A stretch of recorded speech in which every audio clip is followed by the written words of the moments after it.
भारत की जनगणना कितने वर्षों के अंतराल पर की जाती है? तो आंसर होगा 10 वर्ष के अंतराल पर। और भारत में पहली बार जो जनगणना हुआ था वो 1872 में हुआ था। गवर्नर जो था उसका नाम था लॉर्ड मेयो। उसका नाम क्या था? लॉर्ड मेयो नाम था। और नियमित जनगणना हुआ था 1881 में। उस समय गवर्नर अगर पूछे कौन था नियमित जनगणना के समय, तो लॉर्ड रिपन था। नियमित जनगणना कब हुआ? 1881 में। और पहली बार जनगणना कब हुआ? 1872 में। 1872 में था लॉर्ड मेयो और 1881 में रिपन था। और जनगणना का महाविभाजक वर्ष कहा जाता है 1921 को। जनगणना का महाविभाजक वर्ष किसे बोलते हैं? 1921 को। अगर एग्जाम में पूछे पहली बार जाति आधारित जनगणना कब हुआ, तो 1931 बताएंगे। 1931 में हुआ था। दूसरा सबसे बड़ा प्राणी संघ कौन सा है? दूसरा सबसे बड़ा प्राणी संघ कौन सा? उसका नाम है मोलस्का। और पहला जो होता है वो होता है आर्थ्रोपोडा। पहला में कौन आता है प्राणी संघ में? आर्थ्रोपोडा। और दूसरा सबसे बड़ा प्राणी संघ कौन सा है? मोलस्का। उसका नाम है मोलस्का। लोकसभा अध्यक्ष, स्पीकर और उपसभापति, डिप्टी स्पीकर के पद का सृजन किस वर्ष हुआ? तो 1921 में हुआ था। लोकसभा अध्यक्ष और स्पीकर और उपसभापति, डिप्टी स्पीकर के पदों का सृजन किस वर्ष हुआ था? 1921 में। अब पूछता है एग्जाम में लोकसभा से क्वेश्चन। किससे पूछता है? लोकसभा से पूछेगा। लोकसभा का कार्यकाल कितना वर्ष का होता है? तो लोकसभा का कार्यकाल 5 वर्ष होता है। लोकसभा में कितने सदस्य मनोनीत किए जाते हैं? तो 2 मनोनीत किए जाते हैं। अगर पूछे कि लोकसभा का जो होता है सदस्य बनने की उम्र सीमा क्या है, तो वो 25 वर्ष है। कितना वर्ष है? 25 वर्ष। और पूछता है राज्यसभा से क्वेश्चन कि राज्यसभा में मनोनीत सदस्यों की संख्या कितना होता है? 12 मनोनीत सदस्य होता है। और राज्यसभा का कार्यकाल होता है 6 वर्ष। राज्यसभा कार्यकाल के पास कितना वर्ष? 6 वर्ष होता है। और राज्यसभा का सदस्य बनने का जो उम्र है वो है 30 वर्ष। राज्यसभा का सदस्य 30 वर्ष। एक बार और दोबारा बता देते हैं। लोकसभा के सदस्य बनने की जो उम्र सीमा है वो 25 वर्ष है। लोकसभा कार्यकाल 5 वर्ष होता है। लोकसभा में 2 मनोनीत सदस्य होते हैं और राज्यसभा में 12 मनोनीत सदस्य होते हैं। राज्यसभा का कार्यकाल 6 वर्ष का होता है। राज्यसभा 30 वर्ष की सदस्यता वाला ही आदमी बन सकता है। राज्यसभा में राज्यों और केंद्र शासित प्रदेश में सीटों का आवंटन किस अनुसूची के अंतर्गत आता है? संविधान में कुल 12 अनुसूची है। पूछेगा एग्जाम में कि संविधान में कितनी अनुसूची है, तो कितना बताना है? 12 अनुसूची है। कितना अनुसूची है? 12 अनुसूची है।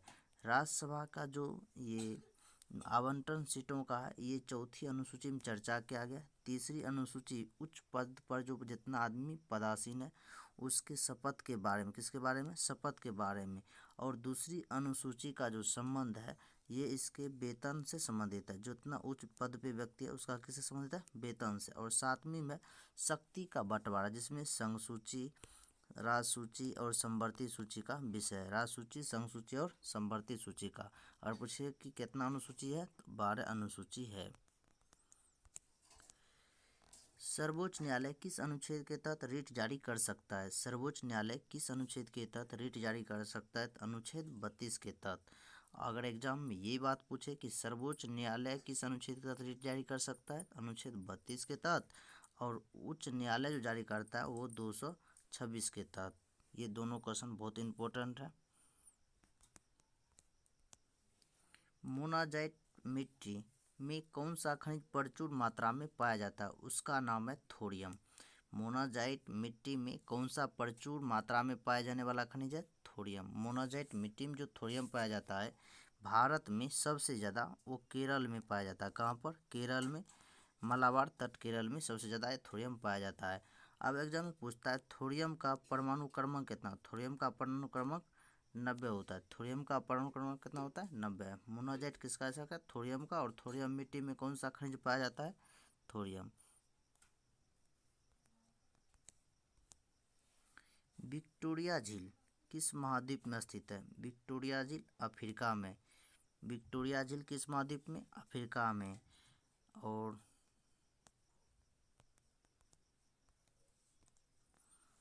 यूरोप की सबसे लंबी नदी है वोल्गा नदी। यूरोप की सबसे लंबी नदी है वोल्गा नदी। जैसे भारत में भारत की सबसे बड़ी जो नदी है लंबी वो गंगा है। और भारत की जैसे ही गंगा आवाज सबसे बड़ा, उसी तरह से विश्व में सबसे बड़ा होता है नील नदी। दक्षिण अफ्रीका के खुले हुए विस्तृत क्षेत्र को क्या बोलते हैं? उसे बोलते हैं वेल्ड। दक्षिण अफ्रीका के खुले हुए विस्तृत क्षेत्र को क्या बोलते हैं? वेल्ड। ये सब घास के मैदान है। जैसे डाउन्स, डाउन्स घास के मैदान कहाँ है? ऑस्ट्रेलिया में। डाउन्स घास का मैदान कहाँ पाया जाता है? ऑस्ट्रेलिया में। डाउन्स घास का मैदान कहाँ पाया जाता है? ऑस्ट्रेलिया में। एक होता है पंपास, ये भी घास के मैदान पाए जाते हैं। ये पाया जाता है दक्षिण अफ्रीका के अर्जेंटीना में। कहाँ पर? अर्जेंटीना में। एक होता है पटाना, ये भी घास के मैदान है। कहाँ पर है? श्रीलंका में। कहाँ पर है? श्रीलंका में। एक होता है कंपोज, ये ब्राज़ील में घास के मैदान है। तो दक्षिण अफ्रीका के खुले हुए विस्तृत क्षेत्र को क्या कहते हैं? वेल्ड कहते हैं। निम्न में किस राज्य में अस्थायी जंगल सर्वाधिक संख्या में? उसका नाम है मध्य प्रदेश। निम्न में से किस राज्य में अस्थायी जंगल सर्वाधिक संख्या में? मध्य प्रदेश। मध्य प्रदेश में सर्वाधिक है। और मध्य प्रदेश को टाइगर रिजर्व यहाँ सबसे ज़्यादा है, तो इसे टाइगर प्रदेश भी कहते हैं।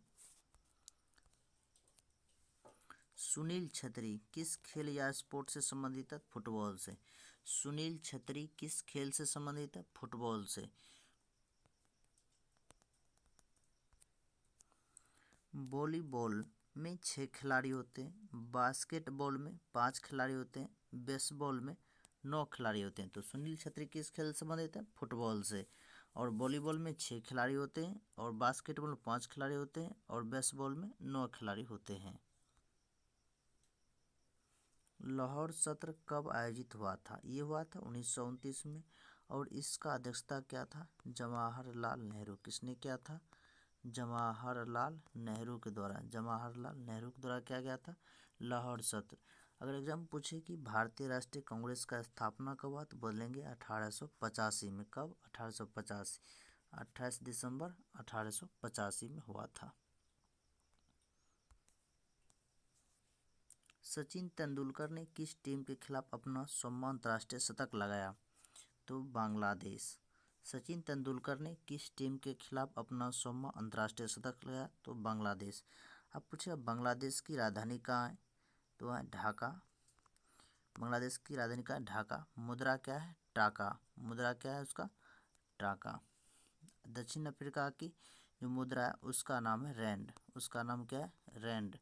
और ऑस्ट्रेलिया का मुद्रा का नाम है डॉलर। ऑस्ट्रेलिया का डॉलर। ऑस्ट्रेलिया की राजधानी पूछे तो उसका राजधानी है कैनबरा। ऑस्ट्रेलिया का राजधानी कहाँ है? कैनबरा। अब पाकिस्तान का तो मुद्रा जो भारत का वही है रुपया। निम्न देशों में महाद्वीप में सहारा रेगिस्तान कहाँ स्थित है? सहारा उत्तरी अफ्रीका में है। निम्नलिखित देशों के महाद्वीप में सहारा रेगिस्तान कहाँ है? उत्तर अफ्रीका में। और भारत में पूछेगा कौन है, तो उसका नाम है थार। तो भारत का सबसे बड़ा कौन सा मरुस्थल है? थार, जो कि भारत में है। और एशिया का सबसे बड़ा मरुस्थल पूछे, एशिया का सबसे बड़ा मरुस्थल, उसका नाम है गोबी। एशिया का सबसे बड़ा मरुस्थल का नाम क्या है? गोबी। भारत के राष्ट्रपति के कार्यालय का कार्यकाल है 5 वर्ष। भारत के राष्ट्रपति का कार्यकाल कितना वर्ष है? 5 वर्ष। निम्नलिखित राज्यों में से किस राज्य में हॉर्नबिल उत्सव मनाया जाता है? नागालैंड। निम्नलिखित राज्यों में से किस राज्य में हॉर्नबिल उत्सव मनाया जाता है? नागालैंड में। अगर एग्जाम में पूछे कि यहाँ पोंगल एक त्यौहार है, क्या नाम है उसका? पोंगल। पोंगल त्यौहार का नाम मनाया जाता है तमिलनाडु में। पोंगल त्यौहार कहाँ मनाया जाता है? तमिलनाडु में, याद रखना। सुंदरबन राष्ट्रीय उद्यान कहाँ है? पश्चिम बंगाल में। सुंदरबन राष्ट्रीय उद्यान कहाँ स्थित है? पश्चिम बंगाल में। जो महत्वपूर्ण है एक बार बोल देते हैं। एक है Jim Corbett national park Uttarakhand में, गिरवन गुजरात में है, सिम्पलीपाल उड़ीसा में है, और बांदीपुर कर्नाटक में है, कांजीरंगा असम में है, और एक है राजाजी नेशनल पार्क उत्तराखंड में है। एक है दच्चीगढ़ अभयारण्य जो कि जम्मू कश्मीर में है। निम्नलिखित में से कौन सा भारत का 29वां राज्य बना? उसका नाम है तेलंगाना। निम्नलिखित में कौन सा राज्य 29वां राज्य बना? उसका नाम है तेलंगाना। ये जो बना था ये बना था 2 जून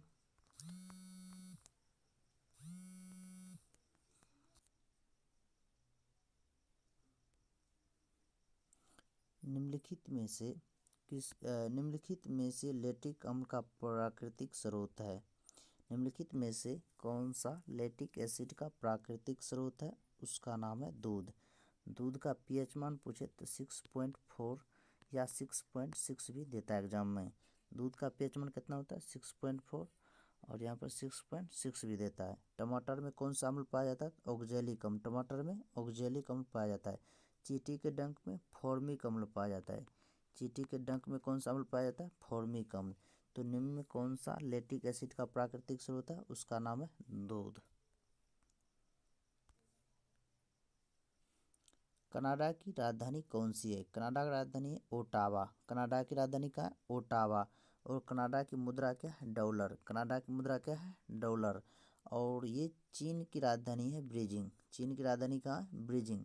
चीन की राजधानी बीजिंग है। मुद्रा है युआन। मुद्रा क्या है? युआन। कनाडा की राजधानी कहाँ है? ओटावा। पंजाब की राजधानी कौन सी है? चंडीगढ़। पंजाब की राजधानी कौन सी है? चंडीगढ़। और लक्षद्वीप की राजधानी कावारती और अरुणाचल प्रदेश का ईटानगर।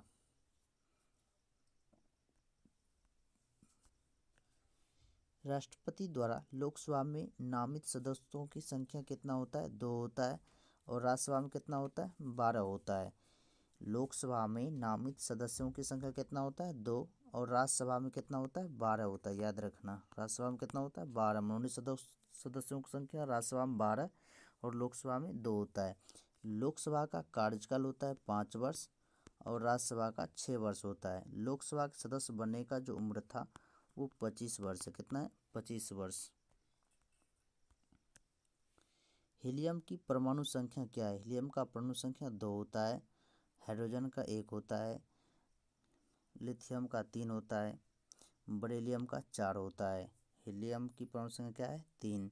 हाइड्रोजन का कितना होता है? 1 होता है। लिथियम का कितना होता है? 3 होता है। बेरिलियम का परमाणु क्रमांक कितना होता है? 4 होता है। विश्व की प्रसिद्ध चार मीनार कहाँ स्थित है? चार मीनार हैदराबाद में है। विश्व की प्रसिद्ध चार मीनार कहाँ स्थित है? हैदराबाद। पानीपत की तीसरी लड़ाई में मराठा ने किसे हराया था? पानीपत की तीसरी लड़ाई में मराठा ने किसे हराया था? अहमद शाह अब्दाली को। तो एग्जाम में पूछता है कि पानीपत का तीसरा युद्ध कब हुआ था? 1761 में। और पानीपत का जो प्रथम युद्ध हुआ था कब हुआ था? 1526 में। और पानीपत का दूसरा युद्ध कब हुआ था? 1556 में। 1556 में हुआ था। तो पानीपत की तीसरी लड़ाई मराठा ने किसे हराया? अहमद शाह अब्दाली को। और पानीपत का तीसरी लड़ाई हुआ था 1761 में। पानीपत का प्रथम युद्ध हुआ 1526 में और पानीपत का दूसरा युद्ध कब हुआ था? 1556 में।